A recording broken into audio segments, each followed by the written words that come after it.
আপনারা দেখছেন বঙ্গবন্ধু চত্বর ধানমন্ডি 32 নম্বরের সেই বাড়ি চিত্র। এটি প্রথম বাড়ি ছিল, সেটি গত রাত থেকে ভেঙে ফেলা হচ্ছে। আজকের এই চিত্র বিকাল 3টা বাজে। অন্যদিকে আরেকটি যে বড় বাড়ি ছিল দেখছেন, সেই বাড়িটির এই মুহূর্তের পরিস্থিতি।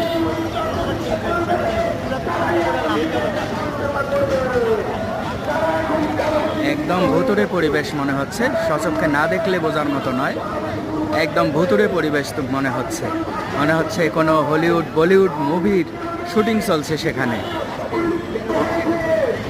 একদিকে আগুন জ্বলছে, আর একদিকে ভবন ভেঙে ফেলার কাজ চলছে।